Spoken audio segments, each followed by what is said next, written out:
Kaya update ko kayo regarding sa latest feature ni Messenger ngayong 2025 na baka hindi nyo pa alam or hindi nyo pa nasusubukan.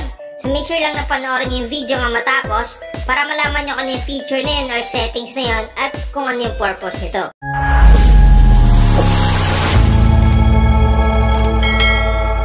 So una natin gagawin muna is kailangan muna natin i-update yung ating Messenger application in case man na hindi pa updated.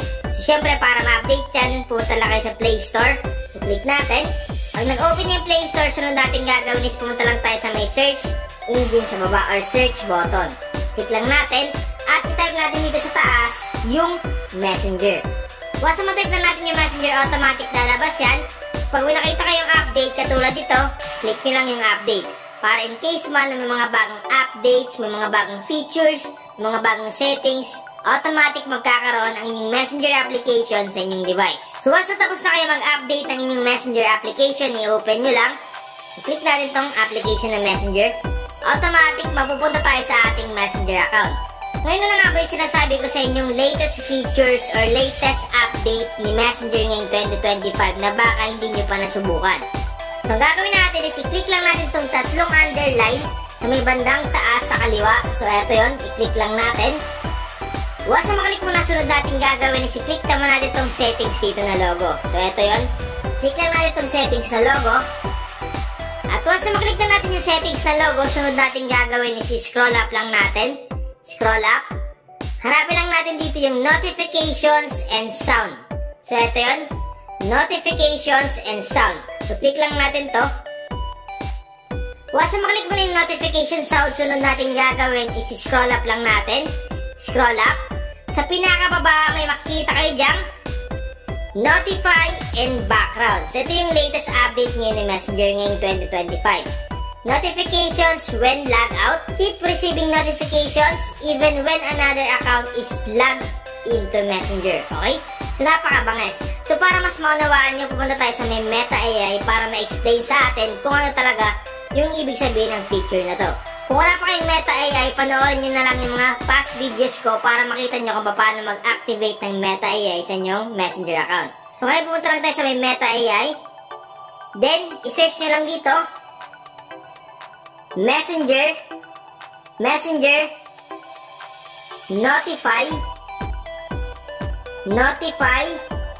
in background feature. So yan yung itatype natin dito sa may Meta AI. Messenger Notify in background feature. So click lang natin itong send.